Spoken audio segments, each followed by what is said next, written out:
We need to address this darker side of online learning. Hello! Welcome back to our Faith Fridays, where we talk about faith in everyday life. With the conditional MCO still in effect for next 1 month or so, one of the obvious delays in restarting are the schools.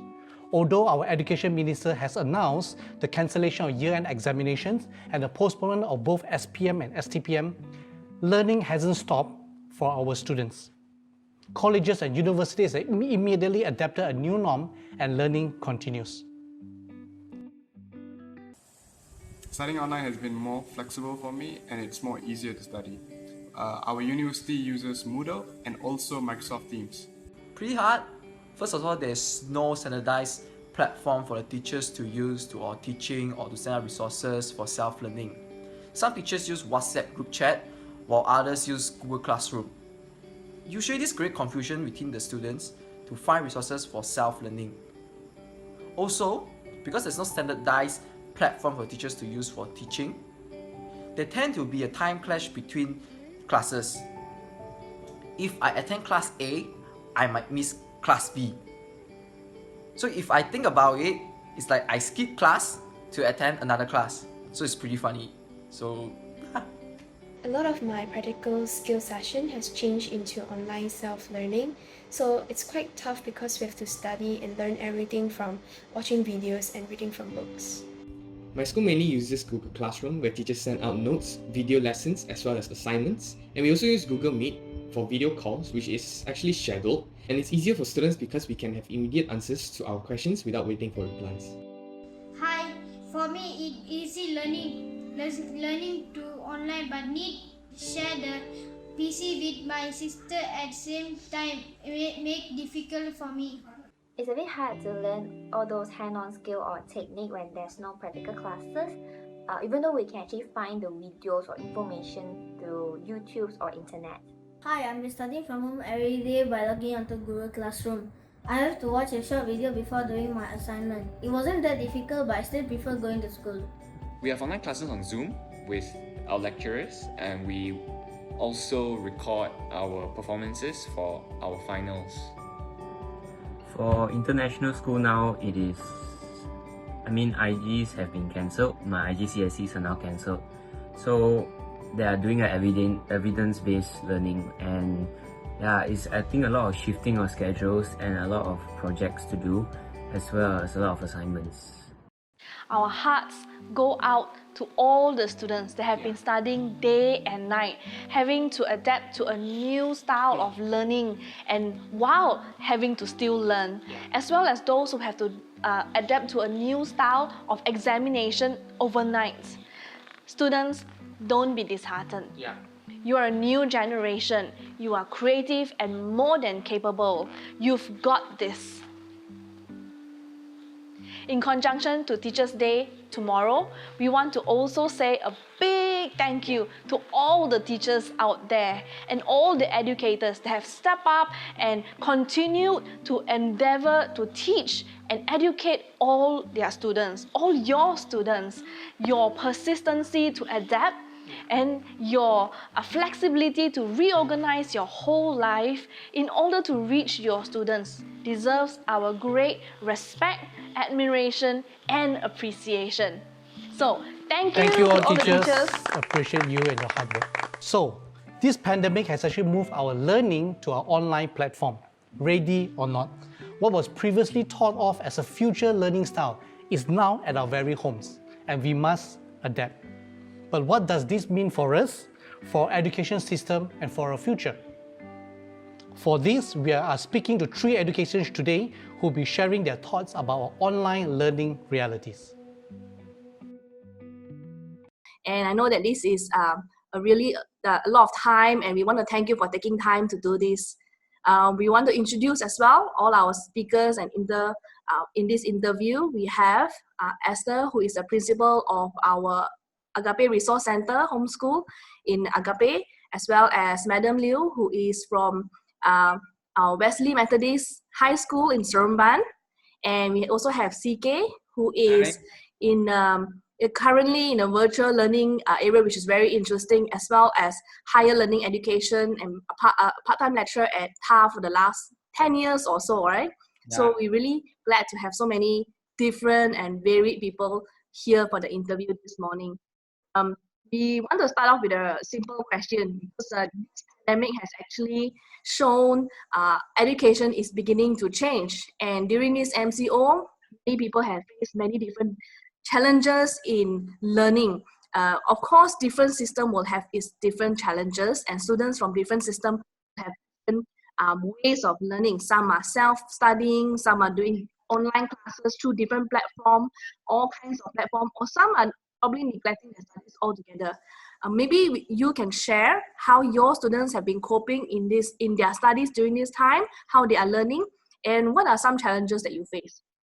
Okay, I'm the principal of Wesley Methodist School, Seremban. I think our students are all secondary school students. So I think there is an awareness for them to stay home. I think for those students who are coping, they do exercise discipline. They are quite flexible. They are very ready to adapt to whatever new platforms the teachers are exploring. These are also the students that keep parents informed of their academic progress. I think some of them cope by having a very positive attitude towards the learning and the changes. And I think it's a lot of intrinsic motivation. That means they're very self-motivated. So these are for the ones who are coping. But if you're talking about challenges, we also have students who are quite bored because after a week or so, then they realize it's not just the technology bit, it's still the schoolwork, So, and they do rely a lot on external motivation that's either coming from the teachers or the parents. In terms of submission of work, some are very late, some not submitting as well. So we have to basically hunt them down. We have to call them up. We have to call their parents. Another challenge is very little parent support. So some of the students, the parent, they don't really, in a way, are interested because, you go to school, we pay the fees, you do your thing, Another challenge would be I think so far we've not had a case where a child doesn't have a device. But we do have a few cases where the family is sharing one device, either whole family sharing one laptop or one handphone. So that's a bit challenging, especially if we have 2 or 3 of them from the same school. So sometimes the teachers have to take note. We've got to be a bit more flexible, and my teachers do go, they work after school hours to help all these students out. There are not very many of them, but thank God. Okay, so then some of them prefer to sleep instead of attending classes. We have changed our school timetable a little bit to start a bit later, but a bit later doesn't make a difference to some of them who sleep until 10 o'clock, And of course, the biggest one in Seremban area, I think it's either the slow or the no internet connection. That's quite a challenge. Like when they go on Zoom sessions, when I do observation, I can hear some I can't hear, we get cut off and all that. Like, say, these are the limitations. At ARC, we run a virtual syllabus called EduSeeds. It's a Christian-based syllabus. Basically, a student logs into the EduSeeds app in his laptop, opens up his modules, learns directly from the text there. They have lessons in the system, and then go on to do work in a prepared activity book.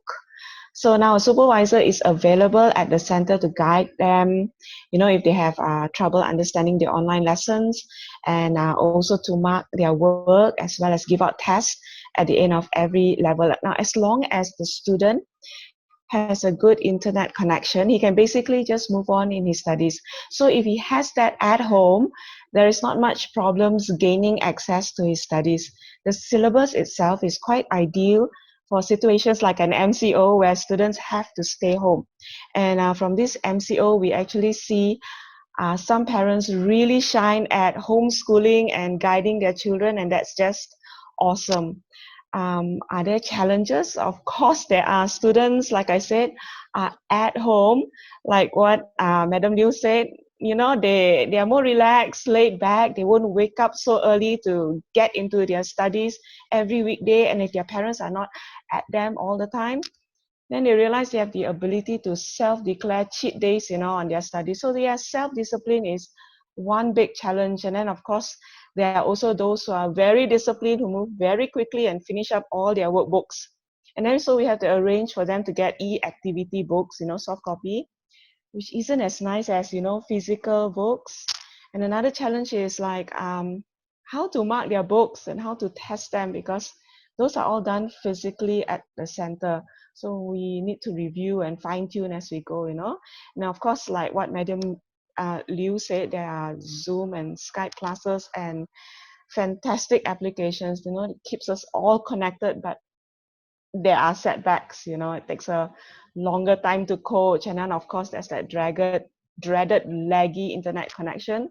And the alternative is even more tedious, snap a picture of the math questions, math workings, line by line, send it over to and fro. And then, so sometimes when a student has a small question to ask, they prefer not to ask because, it takes a lot of time and concentration just going to and fro like that. Yeah. So overall, it's been like that for the last many weeks. I think personally, all right, my point of view, I think technology is a key thing. But when I talk about technology, thank God that at this moment of time, we have this kind of apps like Zoom, all this Hangout, all those kind of things. Just imagine even 5-10 years ago, this kind of technology for a lot of university to implement a teleconferencing is a very expensive software. So in a way, luckily, when this happened that time, we already have this kind of technology available. However, that sad to say that our internet access, all those kind of things, and not many parents have their devices. I think this is the biggest challenges among the students to go on the virtual learning at this stage. I would say so, yeah. The technology is there, just about the access, all those kind of things. So I'd like to break down into 3 categories of students: primary, secondary, and a high school student. And a university student. Because they are all different millennium, I will call it. I think the primary groups, as long as with the parents, a bit of guidance, all those things, they're all excited. Those young kids, I trust so that, especially the homeschooling, those young kids. I think the challenges for students who go virtual learning now are actually the high school students, whereby Madam Liu is actually having that from that group. Why I say it's challenges? Because the students themselves, at this group, they are teenagers. Some parents would think that, oh, they are mature enough, they can handle their things, but they are not ready there yet. That's why they don't wake up on time, they sleep until 10 o'clock. I think this is the biggest group of people. And then also they have not been exposed when they were young to all this technology, and some of them, they do not have that. Not that a younger group, the primary school students, they are different because they already come up from that millennium. So personally, I think that this is the biggest group of the students that we find that a lot of challenges to go into virtual learning. The university students, like what I teach in the university, all those kind of things, I think they are all fine because they were lesser discipline, motivational, all this kind of things, because they know that they're supposed to go and study. And they will come for the classes. Just like, because they are already mature. Mentally, I think they are all right for that, for the university students. So I think to me, I personally find that the high school student is always the challenges. In fact, like me, I find a lot of challenges for those SPM students that they are moving into university this year, that when they start university, everything is online now. So that is also a big challenges for the university, how to cope with this group of students that they were not been exposed to all this virtual learning from the high school before. All right. So that is the 3 category. I just want to categorize on that. And when we talk about students, of course, this virtual learning is not about students themselves. Like just now, Madam Liu and the 2 ladies mentioned that whereby you talk about the teachers and the parents, of course, because it's no longer central at the students alone only. It's actually need the educator, the role of the teachers is still there, but the approach, the technology is changed. The role of the teachers is still be there. They should be motivating the students. They should be giving the students guidance. And the role of them is the same. Just that they're using technology only as a teachers. But the parents are the one that actually definitely is very, very important because they are studying at home. And we talk about homeschooling, that the staff maybe mentioned about, that is the great opportunity for the parents to know that how their kids learning in the virtual classroom now. Because last time, those days, we just send them to school. We don't really bother what they learn. Their homework, submit, don't submit. Even the copy, we won't know. But now they can't copy their homework. Am I right? Correct. So, and the parents play a very, very important role in this virtual learning, which personally I felt so. Yeah, that's why homeschooling come in together with virtual learning now. I read a newspaper article, I think just a few days ago, where they actually mentioned that a lot of students are facing problems studying because of data. Either not enough data or because it's using a lot of extra data right now, and not everybody can cope with that kind of data or broadband. And I've also spoken to a lot of teachers, most of them kindergarten, primary, and high school teachers, not many higher education, but a lot of them have actually expressed that they would prefer a traditional classroom because online has made it a lot more challenging for them to teach, because it's very hard to assess the student to teach or to see, like Esther was mentioning, back to and fro is way too challenging. Do you think that these things are actually also hindering education as a whole? To me personally, I think that it's the challenges that I think people have to adapt to it now. That we don't know how long you're going to be continue like that. Frankly speaking, that China, the school, the university in China, they started it in January itself. Until today, they are still doing it. Only small number of school in China has opened up. So the Chinese students in China, they already can do it over the almost past 4-5 months by now. So it's the challenges that we have to adapt. And I would say that we have been talking about all this virtual learning, all this while, isn't it, online learning, all this time. But because of this pandemic, actually pushes faster only, that's all. We've been talking about this, but people are not taking it seriously. But too bad that the pandemic has come, and then we got no choice. We have to adapt to it if we still want to continue learning. And there are so many apps available. I would say that the discipline, the focus, and motivations of the students themselves is very, very important. And you come back to work, when all these students, when they go out to work, it's the same thing, because in work environment, like nowadays, we are working from home, all those kind of things, nobody there to monitor them anymore. An individual, they have to know what they do. It's the same thing that what I see, personally. CK said that this pandemic or MCO actually has fast-tracked a lot of schools into virtual learning system. And of course, that has shown both sides. Those that are really into it or ready for it, I think a lot of international schools probably have already the structure ready for online classes, and they are able to thrive. But there are also a lot of those who are struggling and absolutely not being able to cope. So as you said, as it fast-tracked us into this, do you think as especially Madam New, who is in government system school and all this, are we ready to actually move into online? Probably, as CK said, higher education might slightly be more ready, or international schools might be slightly more ready. But what about the rest of the school or the entire country as a whole? Is Malaysia ready, or is it actually showing what we are actually lacking greatly? I think online teaching, you're talking about, is it the future coming in here? But I think that online teaching and learning has always been at the back of our collective minds in Malaysia, where we're headed to eventually, interactive online learning, using system tools, automated marking. Come on, we even have an app that can tell you whether or not you likely have COVID-19, no need to go and disturb a real life doctor, just go to the app, click and answer the questions, and there you go. So yeah, we are on this road leading us there.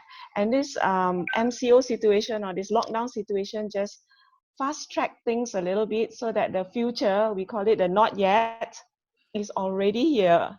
And so if we haven't already, we've got to recalibrate rather quickly.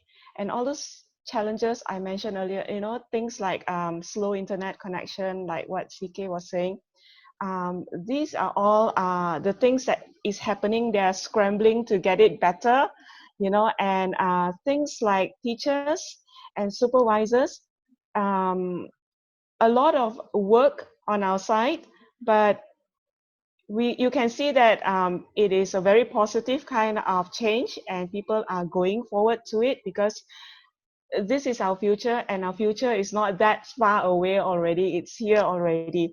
And for all those challenges I mentioned earlier, like e-coaching being so tedious, I think those all can be overcome.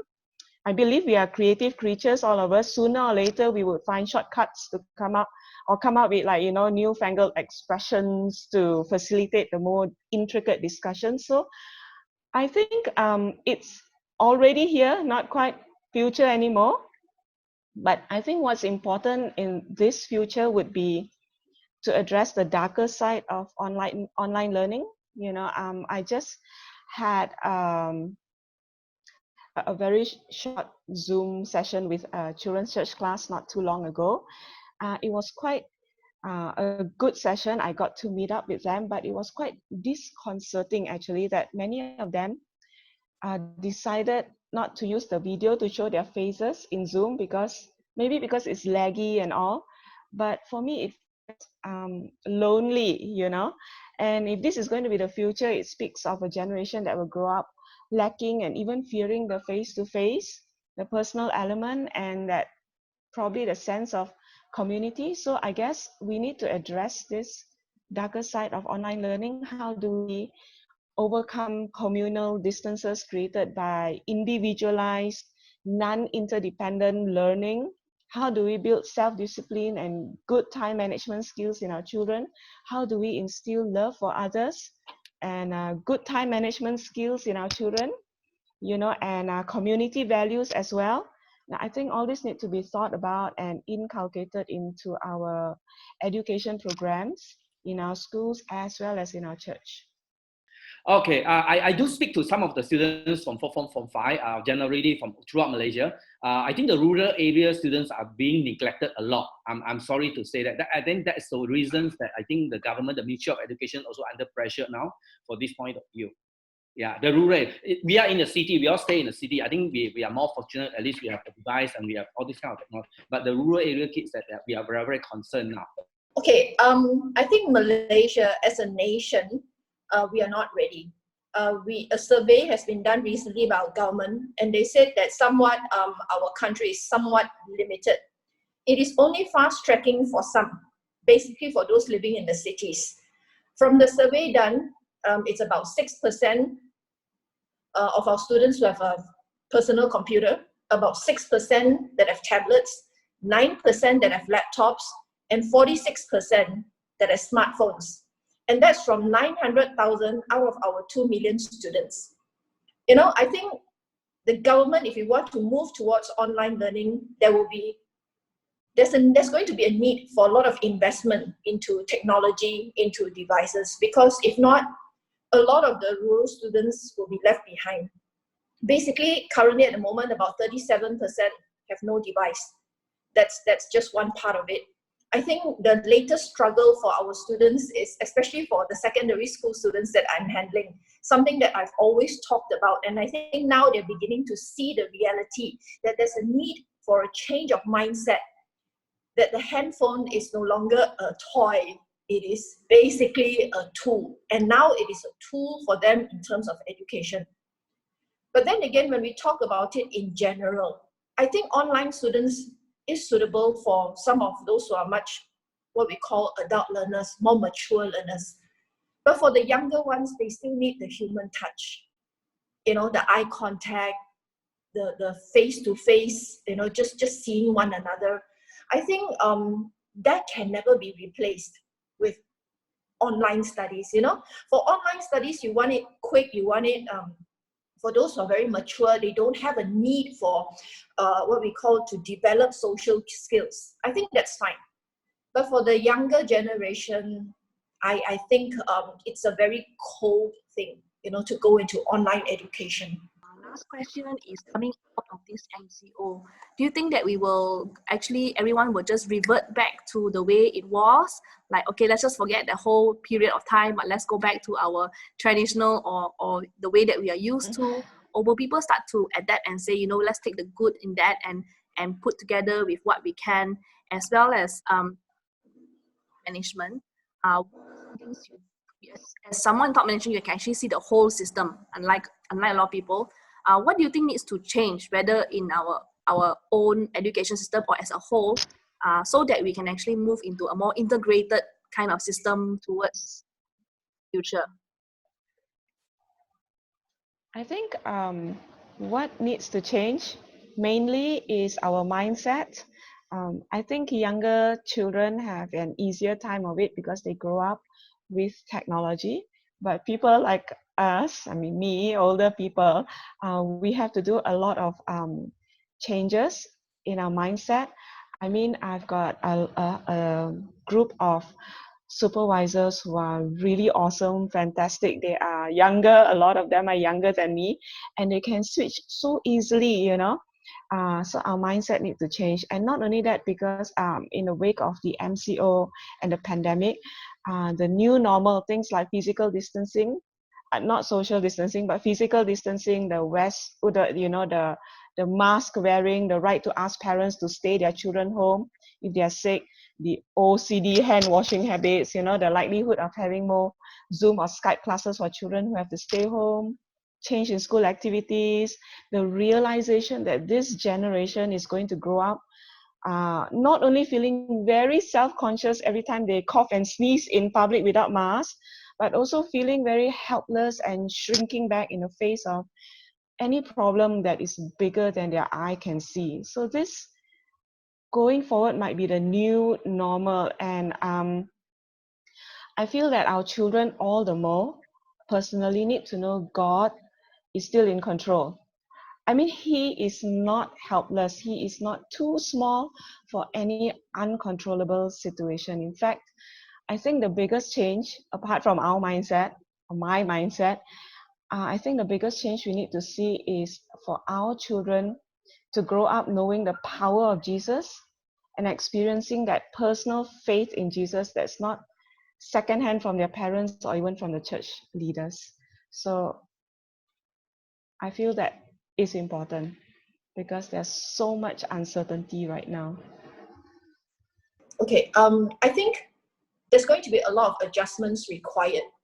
One, in terms of mindset, and I think we have to face the reality that the speed may differ for those living in the urban areas and for those in the rural areas. Then now I see that now that my teachers are getting better as they explore and experiment with all the various different platforms out there to get the children excited about learning. I think now they discover that communication, like for example, we can do more using the tech so that the children will see their handphones not just as toys, but as tools. You know, they can give them homework, you know, instead of copying on the blackboard, it will save some time. You know, so they can use the contact time in school more effectively. And then the students can also now do groups of 4 or 6, you know, they can actually do group discussion via devices rather than say, oh, you know, teacher, we cannot hand an assignment because we cannot meet, we didn't do the assignment. So now they can actually use the devices to do discussion.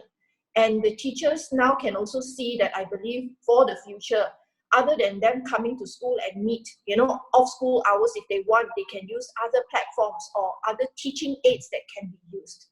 Yeah. So those are some of the changes.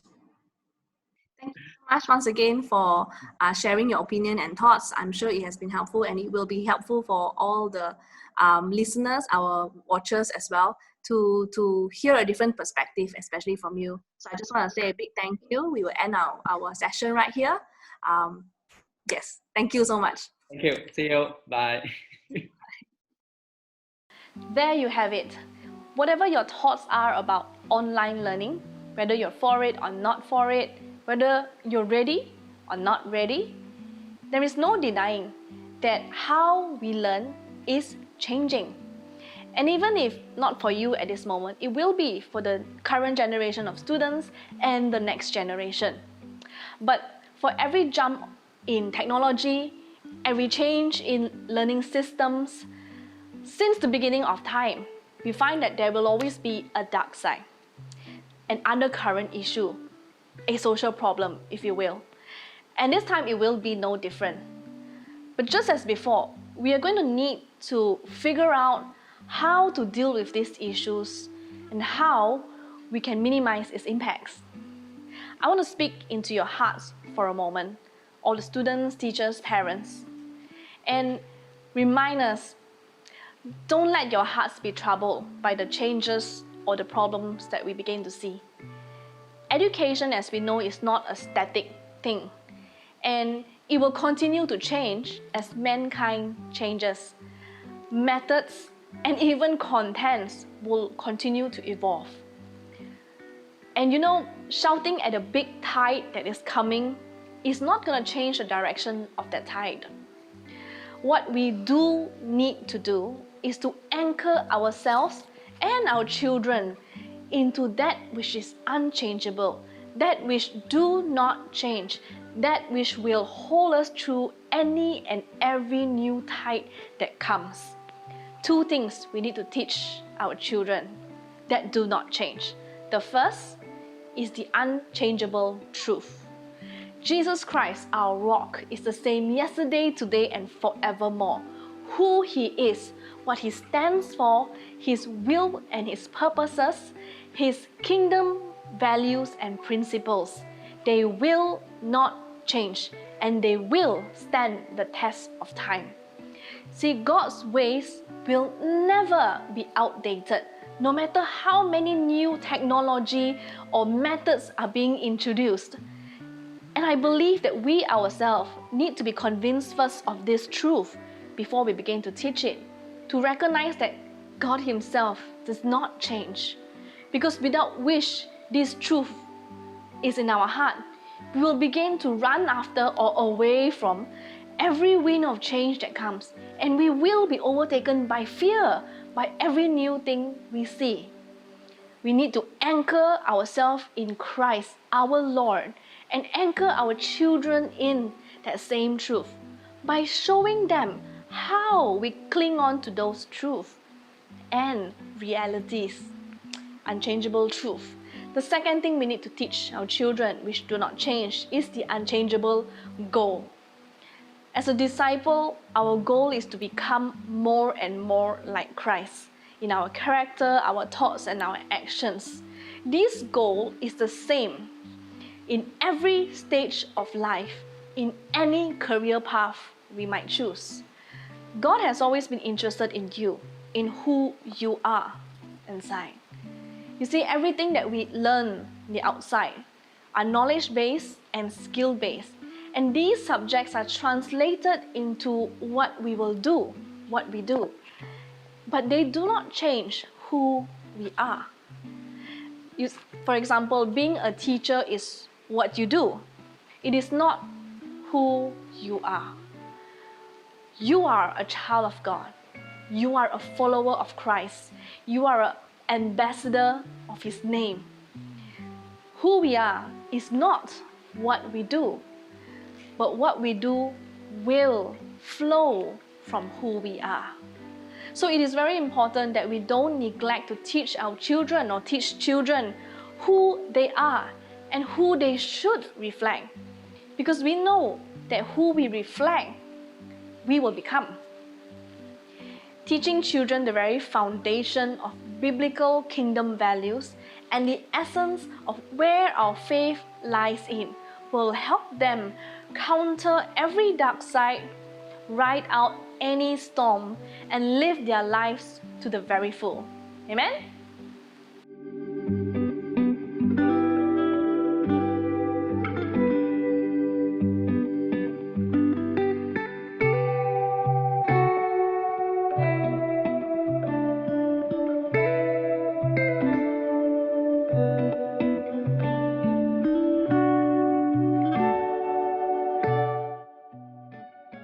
Just a quick reminder that this Sunday we'll be having another kids online session at 10:30 in the morning.